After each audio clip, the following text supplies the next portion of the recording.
विधि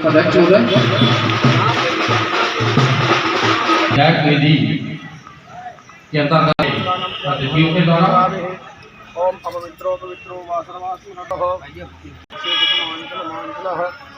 सर्वमंगल मांगल्ये शिवे सतिनो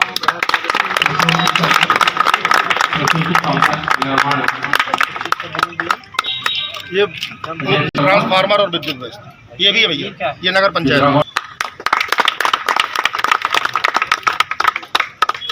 रोड का है जो मुक्ति धाम है। ये खाली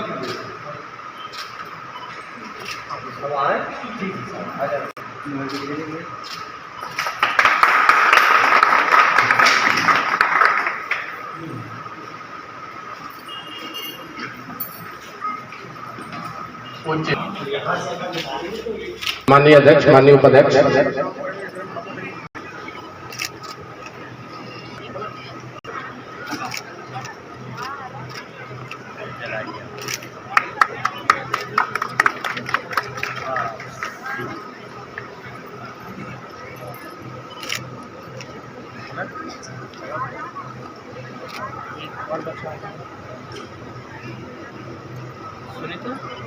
आप आ जाओ एक बच्चा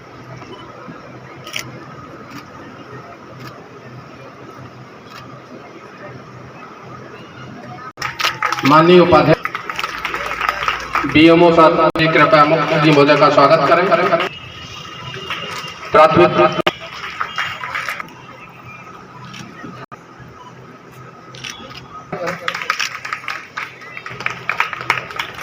प्रेम प्रकाश के विधायक हमारे क्षेत्र के, और मैं उनका धन्यवाद करता हूं कि उनने समय दिया और मेरे अस्पताल प्रांगण में आए, इसके लिए मैं बारंबार धन्यवाद देता हूं। साथ में नगर पंचायत अध्यक्षा मनीषा जी, पप्पू भैया और अभी आए, उनका लगातार सहयोग हर चीज़ में रहता है। कुछ चीज़ें सबके सामने कही जाती है, कुछ अंदर से बात होती है, तो चाहे अंकुर भाई हैं मेरे, उनका सहयोग पूरा रहा है। पूरे मैं जो 15-20 साल से लगातार यहाँ काम कर रहा हूँ, आज 21 साल हो गए मुझे भैया लोग का पूर्ण सहयोग रहा। धन्यवाद कहूँगा, पुनः धन्यवाद, बारंबार धन्यवाद। भैया लोग आए और मैं आशाओं की तरफ से भैया का फिर से पुनः आभार व्यक्त करना चाहता हूँ। जो माननीय मुख्यमंत्री के मार्फत जो आशा सहयोगी का सैलरी बढ़ाया गया, वो 15,000 रुपये के लिए अनुमानित कहा गया है, और साथ में भैया को इसके लिए मैं स्वयं धन्यवाद देता हूं। हमारी आशा बहनों ने मुझे लिख के दिया था कि भैया को धन्यवाद के लिए एक बार बुलाइए, और साथ में जो आशा बहनें हैं उनका 6,000 बेसिक और टोटल मिला के 13,500 रुपये तनख्वाह जाएगी। उसके लिए मैं पुनः भैया का बार बार आभार करूँगा। शासन की तरफ से हम लोग के लिए हमेशा मांग रखते रहे और हर मांग पूरी की। चाहे मैंने 2007 में जनरेटर के लिए कहा, भैया ने 1 मिनट के अंदर 2 दिन के अंदर मेरे को जनरेटर ला के दिया। गाड़ी के लिए एम्बुलेंस के हाँ, तो भैया ने 3-4 दिन के अंदर मेरे को एम्बुलेंस उपलब्ध करा दी। जब भी मैंने जिस चीज़ के लिए भी संजू भैया के पास गया हूँ कि भैया ये असुविधा हो रही है, भैया ने तुरंत उसका निदान किया है। अभी 3 भैया ने हमें बॉडी के लिए फ्रीजर रखने के लिए मंगवा दिए हैं, ऑर्डर हो गए हैं, परसों उपलब्ध हो जाएगा। इसके लिए मैं बारंबार भैया का धन्यवाद कहूँगा। और लगातार मैं अपने पूरे स्टाफ की तरफ से, कुछ स्टाफ अनुपस्थित रहा, कुछ कारणों से बाहर रहा है अभी गैरतलाई और बाकी जगहों से, तो मैं उसके तरफ से भी भैया को बारंबार धन्यवाद करता हूं। और धन्यवाद कह रहा हूं उस मैटरनिटी कॉम्प्लेक्स बनाने का, जो मेरा एक सपना था कि मैं मैटरनिटी विंग को अलग करना चाहता था। बाकी कुछ डॉक्टर लगातार आ रहे हैं, अभी पीएससी से नियुक्ति हुई है, तो उनमें से एक डॉक्टर अटैच करेंगे हम कैमूर अस्पताल के लिए। साथ में मोहिता दीक्षित भलाई हमारी आयुष चिकित्सक है, मगर लगातार उनका सहयोग रहता है। और नगर पंचायत का तो लगातार साफ सफाई से लेके, नल सप्लाई से लेके, पानी सप्लाई से लेके, बिजली सप्लाई से लेके सारा सहयोग माननीय हमारी मनीषा जी या हम ये कह दें कि हमारे पप्पू भैया का सहयोग रहता है। मैं हर बात को उनसे बिंदास कह पाता हूँ और जो कहता हूँ वो कर देते हैं, इसलिए मैं उनका बार बार धन्यवाद करता हूँ। वो मंच पे आते नहीं, मंच के नीचे बैठे रहते हैं, इसलिए पप्पू भैया के लिए एक बार और ताली बजाएं संजू भैया के साथ। बहुत बहुत धन्यवाद भैया का यहाँ आने के लिए, बहुत हमारा कीमती वक्त है, इसलिए मैं कुछ एक आशा है हमारी, वो कुछ कहना चाह रही है। मैं आदरणीय श्री मुख्यमंत्री जी, आदरणीय एवं विधायक महोदय जी, आपके द्वारा हम सभी आशा एवं आशा पर्यवेक्षक का मानदेय बढ़ाने का प्रस्ताव जो कई समय से लंबित था, इस मांग को माननीय मुख्यमंत्री जी द्वारा एवं माननीय आदरणीय विधायक महोदय जी द्वारा पूर्ण करके हम सभी आशा एवं आशा पर्यवेक्षक को लाभान्वित किया है। इस महान कृपा के लिए आदरणीय महोदय जी का हम सदा आभारी रहेंगे तथा सभी आशा एवं आशा पर्यवेक्षक की तरफ से माननीय मुख्यमंत्री जी एवं आदरणीय विधायक महोदय जी का हम बहुत बहुत धन्यवाद करते हैं तथा हम सभी आशा पर्यवेक्षक एवं आशा बहनें महोदय जी के लिए भगवान से उज्जवल भविष्य की कामना करते हैं। वरिष्ठ लोगों के दिशा निर्देशन में हम पूरा एसी मैटरनिटी बनाना चाहते हैं। गर्भवती को किसी तरह की असुविधा ना हो, इसके लिए हमने कुछ मांग रखी है भैया से। कुछ फर्नीचर रखे हैं, उसमें एक पीएनसी लिटाने के लिए वार्ड के लिए मांग रखी है हमने भैया से, और कुछ मतलब ये फर्शीकरण के लिए मांग रखी है, जो बचा हुआ स्थान है जितना हमसे हो चुका हमने किया है, उसके लिए मैं मांग पत्र माननीय हमारे संजीव भैया को मैं प्रस्तुत कर रहा हूँ और ये मैं आप सभी लोगों के सामने प्रस्तुत कर रहा हूँ। सरकार से मिलेगा, सरकार से, लोगों से मिलेगा, लोगों से, जहाँ से। वैसे तो हम ऐसी जगह में हैं जो एसीसी कैमूर, जो हिंदुस्तान का सबसे बड़ा सीमेंट प्लांट, यहाँ से वो लोग पूरे देश को सीमेंट सप्लाई करते हैं और इनके CSR का भी करोड़ों रुपए साल आता है। लेकिन बोलने में खराब लगता है, इन सुविधाओं में वो लोग पैसा कम देते हैं, देना चाहिए। और अगर वो नहीं देते तो कोई तो बात नहीं, हम तो हैं, कर ही देंगे। लेकिन ये यहाँ के उद्योग की बहुत बड़ी जिम्मेदारी होती है और उसको इस जिम्मेदारी को उठाना चाहिए। अभी तक ये देखने में आया है कि वो CSR के पैसे का स्वयं अपने मन से कहीं पर भी उपयोग कर लेते हैं, जबकि उनको ऐसी जगह उपयोग करना चाहिए जिसका लाभ मरीजों को मिले, जिसका लाभ गरीबों को मिले, जिसका लाभ निर्धन छात्रों को मिले। ऐसी जगह CSR के पैसे का उपयोग होना चाहिए। अगर हम नहीं भी चाहें कि हमारे पास पैसा नहीं है, मान लो हमारे विधायक कोटे में पैसा खत्म हो गया, तो CSR में इतना पैसा होता है कि वो चाहे तो ऐसे 10 हॉल बनवा सकते हैं यहाँ पे। लेकिन इच्छा शक्ति की कमी है यहाँ पे मैनेजमेंट में। लेकिन फिर भी मैं उनसे आग्रह करूँगा कि मैनेजमेंट को भी अपना सहयोग यहाँ पे करना चाहिए। और साथ में जो अस्पताल के फर्नीचर की मांग की है आपने, चाहे वो बेड्स हो या आपका स्ट्रेचर वाला बेड हो, स्ट्रेचर्स हो, फोल्डिंग वाले बेड्स हो, फर्नीचर हो, टेबल हो, कुर्सी हो, स्टूल हो, जो भी आवश्यकता है आप पूरा बजट बना के दे दीजिए। एक के बार में ही पूरा बजट आपको कहीं से भी स्वीकृत कराऊंगा, पूरी व्यवस्था करके दूंगा। खाली बिल्डिंग नहीं दूंगा, बिल्डिंग के साथ पूरी व्यवस्था करके देंगे। और उसके साथ अपन लोग दूसरा हॉल का भी निर्माण का कार्य प्रारंभ करें। और अभी आधी राशि तत्काल दे देता हूँ और उसके बाद बचा हुआ राशि, क्योंकि अभी हमारे पास पैसा थोड़ा विधायक फटेगा, कुछ कम बचा है, क्योंकि अब 5 साल पूरे होने जा रहे हैं और एक 10-12 दिन में, 15 दिन के अंदर आचार संहिता लग जाएगी 10-12 दिन में। तो उसके पहले पूरा पैसा खत्म करना ही था, तो कर दिया लगभग। थोड़ा बहुत जो बचा उसमें से भी हम आपको पैसा देते हैं, काम चालू करिए। लेकिन अभी अगर आपको 20 लाख की जरूरत है और 5-7 लाख से काम चालू हो जाएगा, तो चुनाव के बाद तो मैं फिर से विधायक बन ही जाऊंगा और दे दूंगा पैसा। इसमें कोई शंका तो नहीं है ना? नहीं, मैं आप लोगों से पूछ रहा हूँ, मातृशक्ति से कोई शंका तो नहीं है ना? माताओं की सेवा करने का फिर से अवसर मिलेगा, नव संरचना, नए बच्चे को जन्म देने में कुछ करने का अवसर मुझे मिलेगा कि नहीं? इसके बाद भी, चुनाव के बाद तो जो घटेगा वो चुनाव के बाद जो नई राशि आएगी हमारी विधायक कोटे की, उसमें से दे दूंगा पैसा। इसीलिए घटने नहीं दूंगा, व्यवस्था तो पूरी होगी। आधा पैसा चुनाव के पहले और आधा पैसा अगली बार के विधायक बनने। दोबारा मेरे ख्याल से 2 महीने बचे, रिन्यूअल होगा कि नहीं होगा, हमारे को मौका मिलेगा कि नहीं? तो आप निश्चित रहिए, आप सेवा का मौका देते रहिए। हम व्यवस्थाओं में कमी किसी कीमत में नहीं होने देंगे। कंपनी दे ना दे, ACC वाले आपका सहयोग करे ना करे, आपका ये बेटा, आपका ये भाई है, ये अपने आप में सक्षम है। हमारी भारतीय जनता पार्टी की सरकार सक्षम है यहाँ पे लोगों की सेवा करने। अभी आशा बहनें आई, मुझे नारियल श्रीफल के रूप में उन्होंने भेंट किया, साथ में पुष्पगुच्छ भेंट किया और बहनों ने आशीर्वाद दिया। मैं देखता था जब आशा की भर्ती होनी थी आज से 22 साल पहले, तो मैं बोलता था देखो भर्ती तो हो रही हो बहन, पैसे की बात ना करना, क्योंकि अभी सरकार के पास पैसा नहीं है। तो बोले नहीं भैया अभी हम सेवा करेंगे, इसी बहाने मातृशक्ति की सेवा करने का अवसर मिलेगा, बहनों की सेवा करने का अवसर मिलेगा। जब होगा तब होगा, पेमेंट जब आएगा तब आएगा, जब मिलेगा तब मिलेगा। इस भाव के साथ हमारी आशा सहायिका, आशा कार्यकर्ता बहनें इस महायज्ञ में सम्मिलित हुई, महिलाओं की सेवा में, लोगों की सेवा में।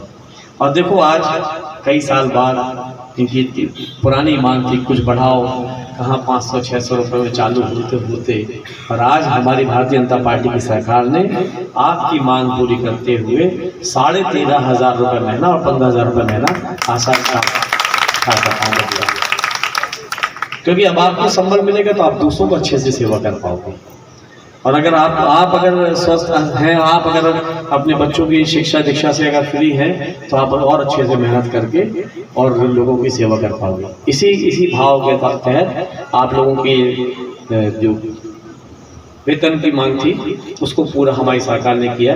और मुझे आज नव संरचना कॉम्प्लेक्स के लोकार्पण के अवसर पर लोग कहते हैं प्रसूति कक्ष, मैं कहता हूँ कि ईश्वर की जो सबसे सुंदर कृति है वो मातृशक्ति है और एक माँ ही एक नए जीवन की संरचना करती है। आज जो यहाँ पे हो रहा है, जो हम देख रहे हैं, जो चल रहा है जीवन, ये सब एक माँ का दिया हुआ जीवन है। और एक माँ को जब नई संरचना को वो जन्म देती है तो उसकी व्यवस्था जितनी बेहतर से बेहतर हो सके, मैं समझता हूँ कम है। जितनी हम सुविधा दे सकते हैं अधिक से अधिक वो देना चाहिए। इसलिए मैंने इसको बोला नव संरचना कॉम्प्लेक्स, क्योंकि आप एक जीवन को संरक्षित करते हो, एक जीवन की संरचना करते हो। आज हम खड़े हैं, हम बोल पा रहे हैं, हम सेवा कर पा रहे हैं, हम ये प्रसूति कक्ष बना पा रहे हैं, हम ये रोड बना पा रहे हैं। अगर हम जीवन में कुछ कर पा रहे हैं तो केवल माँ के कारण। और अगर माँ नहीं होती तो हम नहीं होते। इसलिए मैं हमेशा कहता हूँ कि मातृशक्ति ही ईश्वर की बनाई हुई इस पूरी सृष्टि, इस पूरे ब्रह्मांड में अगर सबसे सुंदर कृति का सबसे सुंदर संरचना अगर ईश्वर ने कुछ की है इस धरती को बनाते समय, इस ब्रह्मांड को बनाते समय, तो वो माँ बनाई है। और माँ का जो वो अनुभव और माँ का जो एक एहसास और माँ बनने का जो अनुभूति होती होगी वो कितनी अद्भुत होती होगी, इसी कल्पना पुरुष वर्ग कभी कर ही नहीं सकता। कैसे 9 महीने पेट में हर दिन बच्चे को रखना, पालना, जो खा रही है अपने मुंह से वो बच्चों को खिला रही है, जो पी रही है वो भी बच्चा पी रहा है, जो देख रही है, जो सोच रही है पेट के अंदर वो बच्चा वैसा पल रहा है, बढ़ रहा है। इसलिए एक गर्भवती माँ को जितनी बेहतर से बेहतर सुविधा दें उतने ही बेहतर भविष्य का निर्माण होता है। और शायद इसीलिए ये प्रसूति गृह, ये प्रसूति कॉम्प्लेक्स अपने आप में जीवन में, मानव जीवन में बहुत महत्वपूर्ण अंग रखता है। पहले के ज़माने में दाई लोग घरों में करा लिया करते थे, गांव में हो जाता था, सुविधा ऐसी होती नहीं थी। अब अच्छी सुविधाएं हो रही हैं और मेरा तो ये मानना है कि ये जो सुविधाओं का विस्तार है नगरीय क्षेत्र में तो हो ही चुका है, बड़े गांवों में भी हो चुका है। ये छोटे छोटे स्तर तक जाना चाहिए, नीचे तक जाना चाहिए, ताकि हर माँ एक अच्छे स्वस्थ उसमें माहौल में बच्चे को एक जन्म दे। आज ऐसे इस शुभ अवसर पर हमारे बीच में उपस्थित नगर पालिका के सम्माननीय अध्यक्ष मनीषा शर्मा जी, हमारे मंडल के अध्यक्ष अशोक ग्रोवर जी, विजयनगर मंडल के अध्यक्ष मनीष मिश्रा जी, पंचायत की सभी सम्मानित पार्षदगण, उपस्थित सभी साथियों और हमारे मीडिया के व्यक्ति, कैमूर आना जाना जब भी होता है कुछ देखे भी जाते हैं। ये मेरा सौभाग्य है, ईश्वर की असीम कृपा है मेरे ऊपर कि देने योग्य बना रहता है। और इससे बड़ी बात और किसी भी मानव जीवन के लिए हमारे हो नहीं सकती कि जब भी वो मिले तो कुछ दे के जाए, वरना कलयुग में लेने वाले ज़्यादा है, देने वाले कम। और ईश्वर ने देने योग्य बनाया बस ईश्वर से तो यही प्रार्थना करूँगा कि जब तक जीवन है देता रहूँ, समाज को देता रहूँ, लोगों को देता रहूँ, लोगों की सेवा में करता रहूँ। आज आपको प्रसूति गृह इस कॉम्प्लेक्स की हम एक अनुपम कृति आपको सौंप रहे हैं और ईश्वर से यही प्रार्थना करेंगे कि जो भी माँ यहाँ पे आए उसके जो उनकी जो डिलीवरी हो, बच्चा भी स्वस्थ रहे, माँ भी स्वस्थ रहे। तो आज भी देने आया हूँ और जब देने आया तो डॉक्टर साहब ने बोला कि आपने प्रसूति कक्ष तो दे दिया, इसमें जांच का आधे हिस्से में जांच होगी, आधे हिस्से में डॉक्टर साहब बोले कि अगर भैया थोड़ी सी कृपा आपकी हो जाती, थोड़ा सहयोग कर देते तो डिलीवरी के बाद जो माताएं कुछ दिन रुकती हैं, कोई शायद 1 दिन रुकती होंगी, कुछ 3 दिन रुकती होंगी, सिजेरियन केस में थोड़ा हो सकता है 5 दिन रुकना पड़ जाए, 6 दिन रुकना पड़ जाए, तो उनकी व्यवस्था कर दीजिए। तो आज मैं वहाँ पे जो मातृशक्ति हमारी बच्चे को जन्म लेने के बाद रुकेंगी, उनके लिए एक नए कक्ष का आज घोषणा करता हूँ। जितना पैसा लगेगा 5 लाख, 10 लाख, 15 लाख जो भी लगेगा वो हम आपको उपलब्ध करा देंगे। डॉक्टर साहब आप बजट बनाइए और काम चालू करिए। पैसा कहीं भी आड़े नहीं आएगा, माँ की सेवा में कभी आड़े नहीं आएगा पैसा, स्वास्थ्य सेवाओं में पैसा आड़े नहीं आने देंगे। इसको भी बनाना चालू कर दीजिए। घोषणा नहीं करता हूँ, मैं स्वीकृत करता हूँ चीज़ों को, तो इसकी भी स्वीकृति प्रदान कर दी। कैमूर वाले और जो बताएं, मैं तो मंच लगा के पूछना चाहूँगा, एक एक व्यक्ति से पूछना चाहूँगा, बताइए और क्या करना है, क्या काम करना है कैमूर में, सोच के बताइए क्या बचा है। जो बोलेंगे वो होगा, कुछ भी अधूरा नहीं रहेगा यहाँ पे। आज ITI भी कैमूर में आ रही है 20 करोड़ की लागत से, अपने बराबर के पीछे सरैया कुहारी रोड पे, उसका भी निर्माण शुरू होने लगा है। कुछ नहीं छोड़ेंगे, कोई काम नहीं छोड़ेंगे, किसी को मौका नहीं देंगे सेवा करने का। गलती से भी जो करूँगा सेवा तो मैं ही करूँगा और आप सबके लिए अपने आप को और अपने जीवन को समर्पित करके रखूंगा। एक बार फिर से मैं आज इस प्रसूति का गृह की, इस नव संरचना गृह की आप सबको बहुत बहुत शुभकामनाएं और बधाई देता हूं। बस स्टैंड का काम भी शुरू हो गया है। नगर पंचायत की टीम से बोलूंगा, सभी सम्मानित पार्षदगण और अधिकारीगण बहुत अच्छी क्वालिटी के साथ इस बस स्टैंड का निर्माण सुनिश्चित करें। आप सबको गणेश उत्सव की बहुत बहुत शुभकामनाएं और बधाई।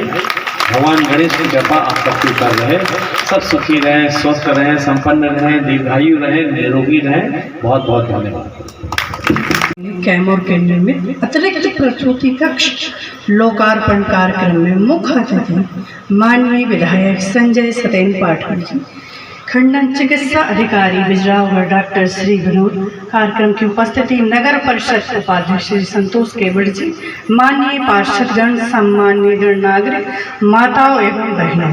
माननीय विधायक जी द्वारा इस क्षेत्र में मांग एवं सुविधा की दृष्टिगत रखते हुए विधायक निधि से प्रसूति कक्ष का निर्माण कराया गया है, जिससे इस क्षेत्र में महिलाओं के लिए सुविधा उपलब्ध की जाएगी।